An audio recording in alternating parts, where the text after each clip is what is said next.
Okay, isang mapagpalang gabi sa ating lahat. Tayo ngayon ay pupuri at magpapasalamat sa ating Lord sapagkat ito na ang mahalaga at pinakamahalaga na dapat gawin ng tao sa panahong ito.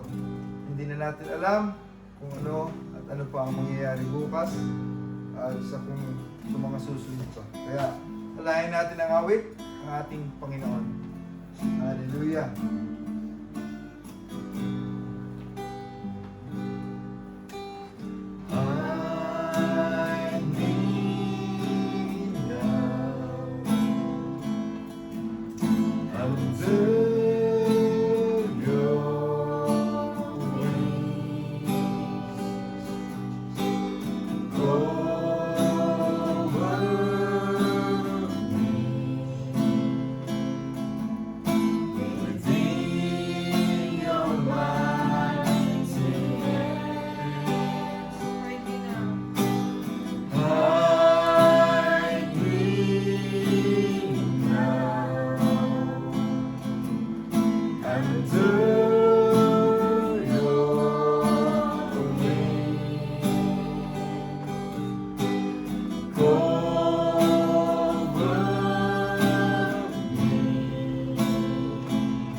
Yes, Lord, salamat po sa gabing ito ay pinagkalooban niyo kami ng pagkakataon magkasama-samang muli, Lord, sapagkat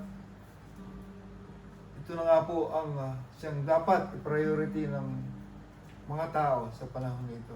Kaya salamat po sa gabay at patnubay ng inyong Espiritong Banal na siyang patuloy po magtuturo sa amin na kung ano ang dapat at nararapat namin gawin. Kaya Lord, sa oras pong ito, sa iyo namin ipinagkakatiwala ang gawain ito, Panginoon, na sa iyo ang karangalan at kapahayagan. Ang lahat po ng ito sa pangalan ng aming Panginoong Yesus. Amen.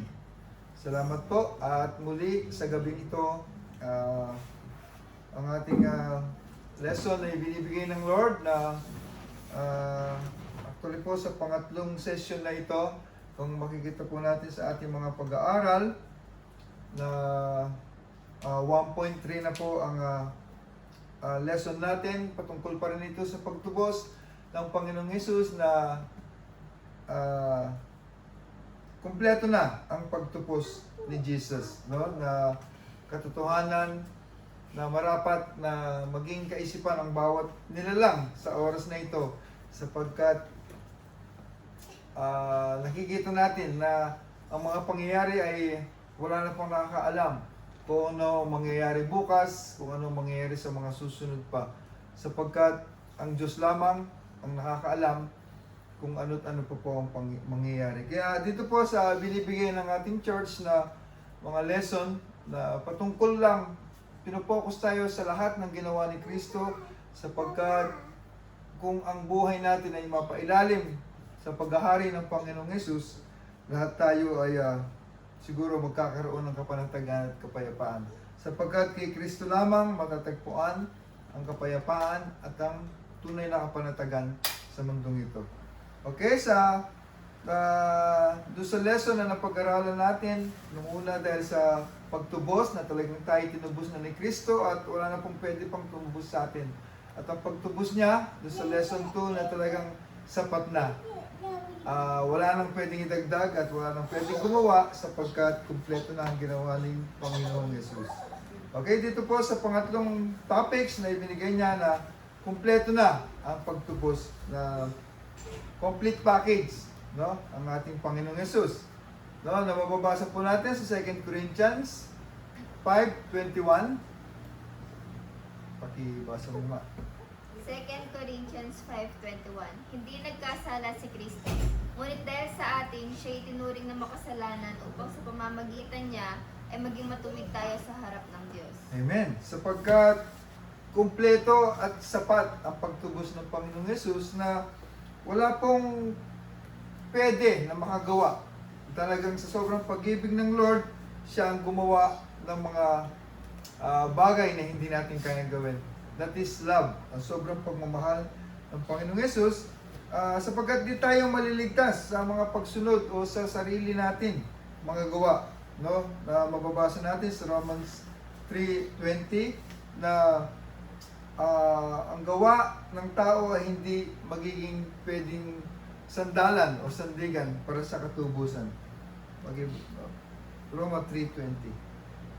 Walang taong mapapawalang sala sa paningin ng Diyos sa pamamagitan ng pagsunod sa kautusan. Dahil ang gawain ng kautusan ay ang ipamukha sa tao na siya'y nagkasala. Amen. So, hindi ang kautusan ang magbibigay ng indikasyon ng kaligtasan natin sapagkat sa mga napag-aralan natin na ang kautusan ay anino ng darating. Ang anino ng pagdating ng Panginoong Yesus. Sapagkat sa mga napag-aralan natin ng Old Testament ay patungkol sa darating na Kristo at lahat po ng mababasa sa Old Testament ay patungkol sa darating na Messiah.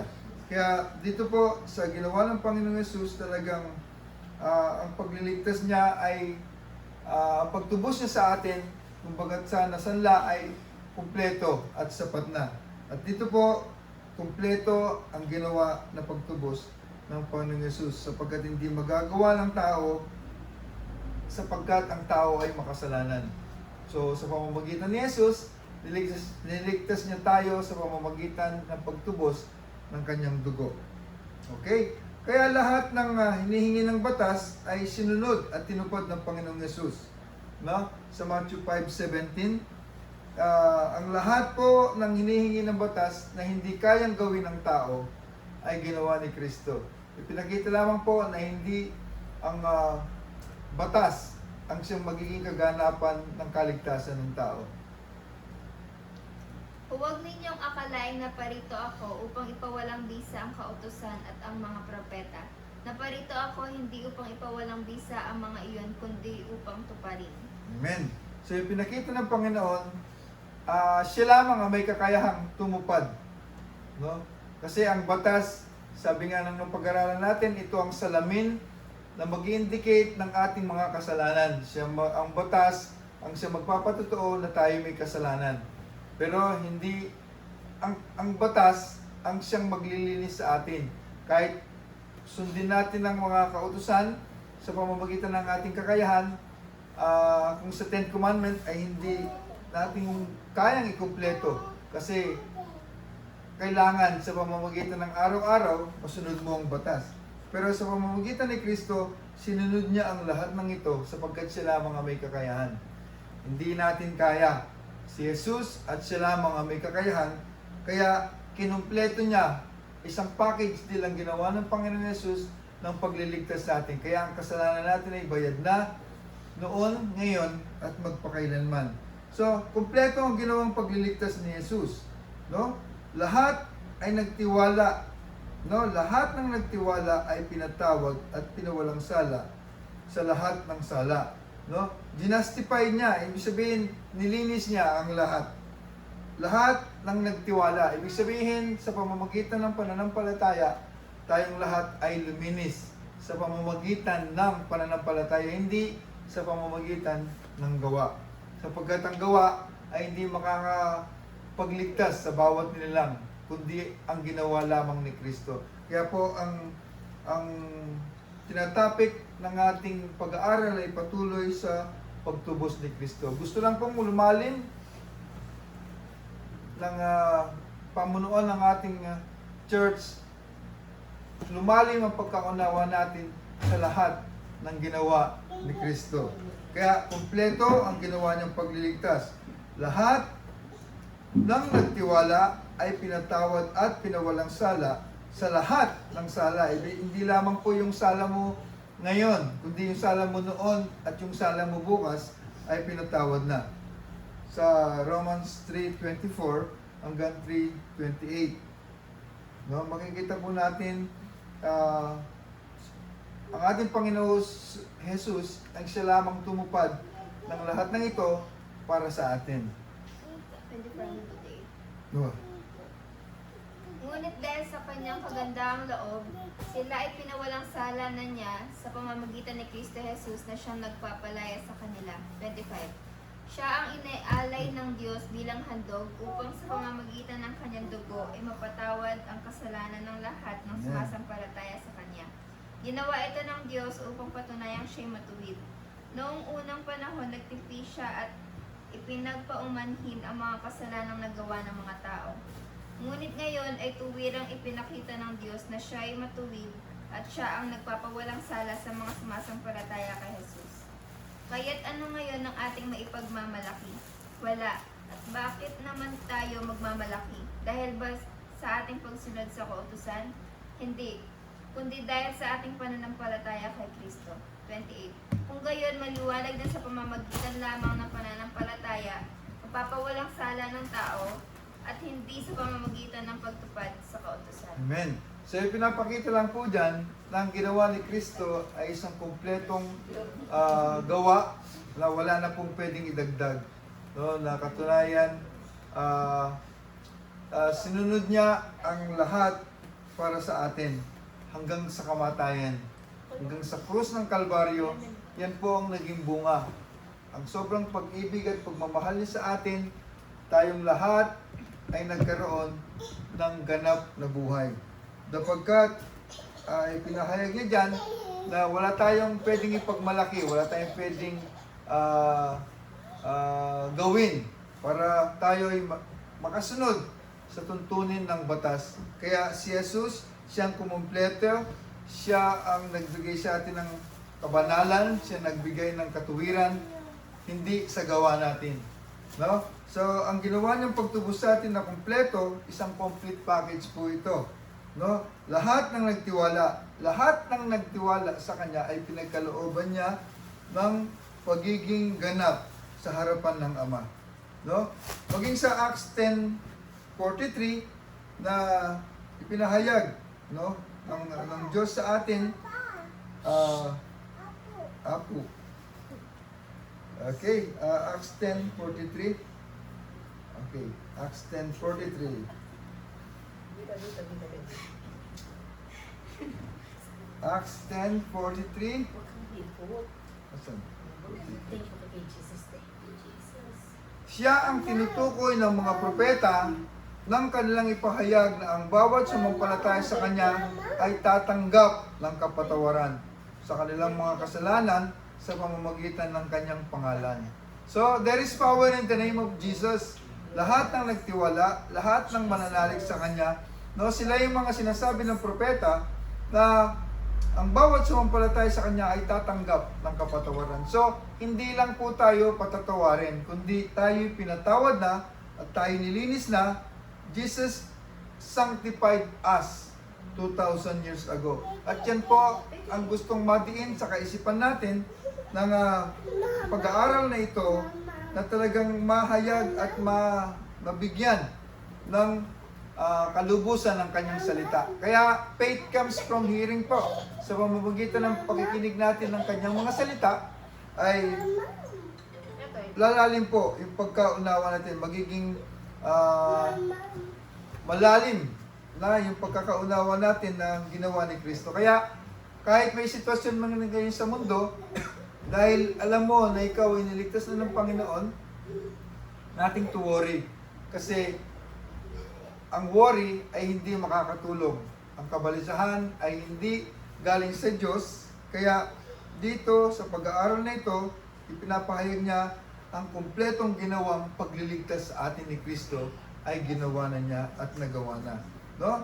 Maging sa letter B, na sinasabi niya, lahat ng nagtiwala ay ginawang malinis at banal.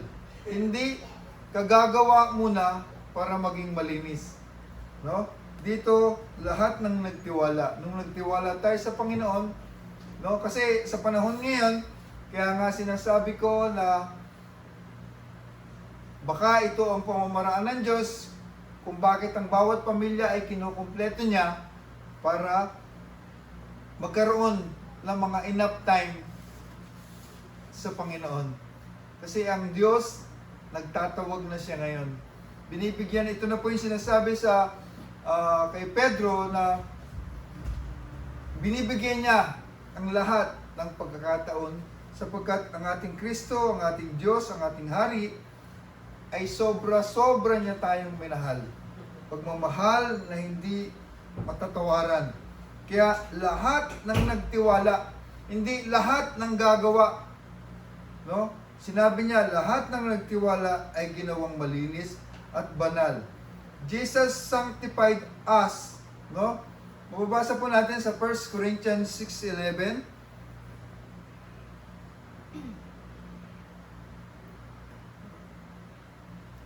Ganyan ang ilan sa inyo noon. Subalit kayo'y pinatawad na sa inyong mga kasalanan. Amen. At ginawa na kayong banal ng Diyos. Pinawalang sala na rin kayo sa pangalan ng Panginoong Hesus Kristo at sa pamamagitan ng Espiritu ng ating Diyos. Amen.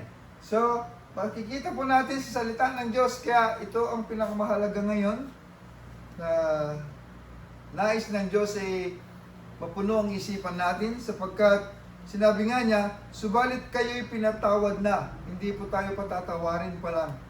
Pinatawad na sa inyong mga kasalanan at ginawa kayong banal. Bukod sa pinatawad na, ang kabanalan po ay galing sa Diyos, hindi galing sa atin. Hindi ka gagawa para maging banal, kundi kaya makakagawa dahil binanal na po tayo ng Lord. Ito po ang reason kung bakit binibigay po ang mga salita na ito ng Panginoon sa atin ay parang mas lalo tayong lumalim sa pagkakilala sa Panginoong Yesus. Sapagkat ito na po ang nararapat at karapat-dapat na maging kaisipan ng tao. Kaya yung ginawa ni Kristo, siyang magiging sandigan natin na kahit anong kaharapin natin sitwasyon sa mundo, alam natin tayo pinatawad na ng Lord, alam natin na tayo'y nilinis na niya. Okay? Maging sa Philippians chapter 3 verse 9.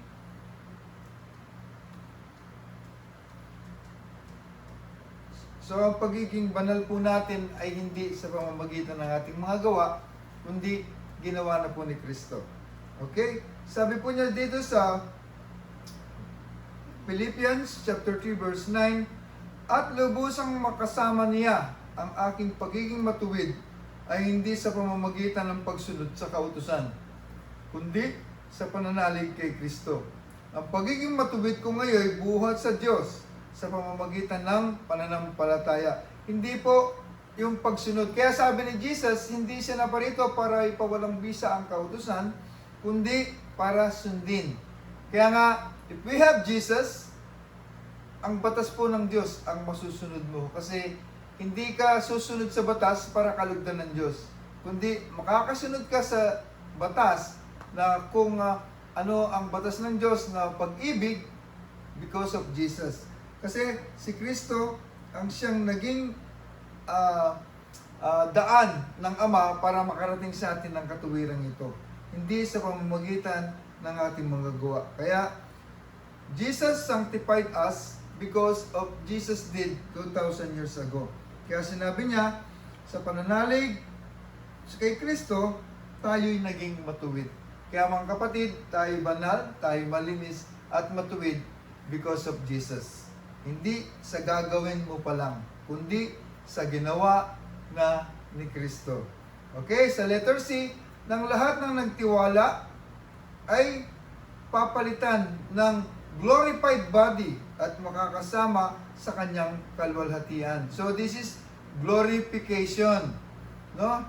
Philippians 3:21.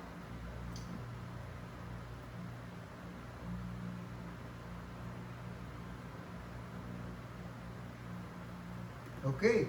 Sa pamamagitan ng kapangyarihang ginamit niya sa pagpapasuko sa lahat ng bagay, ang ating katawang lupa na may kahinaan ay babaguhin niya upang maging maluhati tulad ng kanyang katawan. No? Glorification na lahat ng magtitiwala ay papalitan ng glorified body.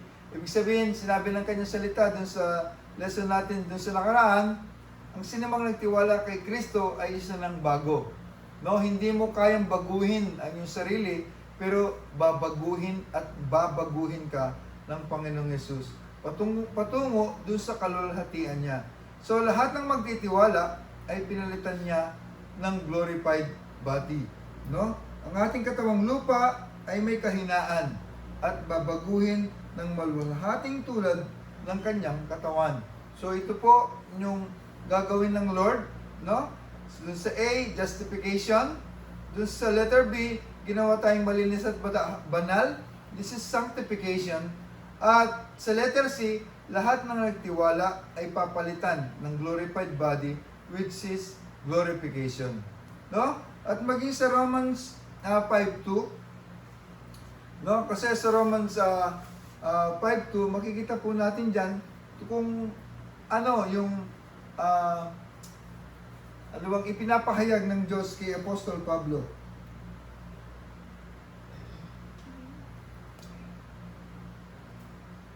Romans 5:2. Yan. Sa pamamagitan ng pagsampalataya kay Jesucristo, pagsampalataya kay Kristo, tinamasa natin ang kagandahang loob ng Diyos. At tayo nagagalak dahil sa pag-asang tayo makakabahagi sa kanyang kalwalhatian. Ito po yung difference ng may Kristo sa puso, sa buhay, versus dun sa mundo ngayon na walang Kristo. No? Ang may Kristo sa puso, no, tinatamasa na ang kagandahang loob ng Diyos. No? At ang kagalakan na nanggagaling sa Panginoong Yesus, ang siyang magbibigay ng kapunuan dun sa pakiramdam ng tao sa nangyayari ngayon sa mundo, sapagkat sabi nga niya, sa pamamagitan ng pananampalataya kay Kristo. So, tayong lahat ng may pananampalataya kay Kristo, tayo itatanggap, no, ng makakabahagi sa kanyang kalwalhatian. Makikita po natin sa panahong ito, ang mundo ay balisa, takot na takot sa mga nangyayari. Pero sa kaunawaan natin, sa kumpletong pagtubos sa atin ni Kristo, nagkakaroon po tayo ng kapayapaan sa puso. Yan po ang Kristo na hindi kayang gawin sa mundo. Si Kristo lang po ang may kakayahan na nagbigay po sa atin yan. Kasi, Romans 8:30. Kasi sa buhay po natin dito sa mundo, kung wala kang Kristo, hindi mo marireach ang kapayapaan. Hindi po natin makakayanan ang kapayapaan sapagkat ang kapayapaan ay nagmumula lamang kay Kristo. No? Sabi rin po rito sa Romans 8:30, ang mga pinili niya noong panguna ay kanyang tinawag. At ang mga tinawag ay kanya ring pinawalang sala. At ang mga pinawalang sala ay kanyang binahaginan ng kanyang kalwalhatian. Ito na po yung glorified body na tinatamasa natin ngayon. Makikita natin hindi sa pamamagitan ng ginagawa natin, kundi nakakagawa tayo dahil ang Panginoong Yesus ang siyang nagmamando sa atin. Siya ang pumili sa atin nung panguna At ang mga tinawag niya ay kanyang pinawalang sala. So, hindi lang po tayo pinawalang sala, kundi tayong lahat ay binigyan ng bahagi sa kanyang kalwalhatian. Ito po yung mararanasan ng kanyang mga anak in these last days. So, katulad po nangyayari ngayon, i-take advantage po natin yan. Kasi katulad namin, sama-sama, isang pamilya, araw-araw, pagbibigay ng kapahintulutan ng Diyos ng opportunity sa bawat isa sa atin. Kaya bilang lingkod po ng Diyos sa atin, mga kapatid, gamitin po natin yung opportunity nito na pribileho para magkaroon po tayong family bonding sa harap ng Panginoong Yesus. Sapagkat ito na po ang karapat-dapat at nararapat na prioridad ng bawat pamilya, si Jesus. Kasi si Jesus na po ang kailangan talagang dapat nasandalan ng tao sa panahong ito. Ng mga pangyayari sa paligid, wala na po tayong ibang pwedeng sandalan o maging sandigan, kundi ang Panginoong Yesus. Kaya, sa pag-aaral na ito, makikita natin kumpleto, no, ang pagtubos ng Panginoong Yesus. Sa number 1, yung pagtubos, no? At sa number 2, sapat ang kanyang pagtubos. At dito po sa number 3, complete package po ang pagtubos ng Panginoong Yesus. Kaya dito sa mga pag-aaral natin sa Panginoong Yesus, ito po ay hindi lamang para sa atin, kundi para sa mga anak pa ng Lord na tinatawag. Kasi nga po, maraming tinawag, pero kakaunti ang tumugon. Pero dito, makikita natin ang paggamit ng Lord sa atin, na makikita natin sa buhay natin, because of Jesus, magagawa natin ito. Because of Jesus, mararanasan natin ito. Sapagkat iyan ay isa sa reason kung bakit siya bumaba. Maranasan natin ay isang buhay na ganap at kasiyasiya. Kaya mga kapatid, maraming salamat sa pagbibigay natin ng oras na ito, sapagkat nagawa natin ito hindi dahil lamang sa gusto natin or mapalapit lalo sa Panginoon, kundi nagagawa natin ito dahil si Jesus ang nagbigay sa atin ng pagkakataon. Kaya ang mga tanong na dito ay masasagot natin sa Panginoong Yesus, no? Sa ano ang tamang paraan para malinis ang kasalanan. So dito, sa pamamagitan ng pagkaunawa natin sa mga napag-aralan natin sa Panginoong Yesus, magkakaroon ito ng kasagutan sa bawat isa sa atin. Pwede ba maging banal at matuwid? So nabasa natin na tayo'y ginawang banal ng Panginoong Yesus, hindi dahil sa ating gawa. Because of Jesus, hindi ka pa sumusunod sa Kanya, kasama ka na doon sa binigyan niya ng pagkakataon. At nung ginawa niya 2,000 years ago, kaparti ka na ng minahal niya. No? Paano makabahagi sa kaluwalhatian ng Diyos? Makikita natin dito, lahat tayong nagtiwala sa Panginoong Yesus ay binigyan niya ng glorified body. So mga kapatid, sa pag-aaral po natin ito, sa patuloy na pag-aaral natin ng Kanyang salita, lalong lalalim po ang pagkakilala natin sa Panginoong Yesus, lalong lalalim ang pagkaunawa natin sa ginawa ng Panginoong Yesus, at higit sa lahat, palalim ng palalim, so patatag ng patatag, kasi pinupundasyon po tayo ni Jesus sa pagharap natin sa sitwasyon sa mundo. Kaya mga kapatid, sama-sama po natin i-decide or maging desire sa puso natin to know more about Jesus. Kasi siyang nagsabi na, "Come to me and carry my yoke and learn from me."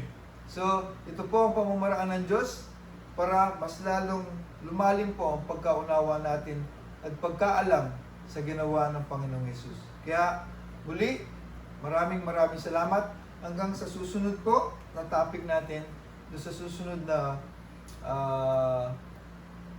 topic na ibibigay ng Panginoon sa atin. Kaya, sa oras pong ito, maraming salamat. tayong lahat ay sama-samang magbigay ng kapasalamatan at papuri sa ating Diyos. Aming Ama sa Langit, maraming salamat sa pagkakataon pong ito na alam ko maraming pamilya ngayon na tinatawag mo upang maging kabahagi ng plano mo, ng layunin mo sa sanlibutan sa mga panahong ito. Maraming salamat, Ama, sapagkat nakikita na po namin ang lahat ng kaganapan sa buong mundo. Hindi na po ordinaryong pangyayari. Pero maraming salamat because of Jesus. Dahil sa iyo, nagkakaroon kami ng kapanatagan at kapayapaan. Maraming salamat po. Nawa, ang maraming pamilya na tinatawag nyo na magamit in these last days, Lord, salamat po. Kaming lahat ay magkaroon ng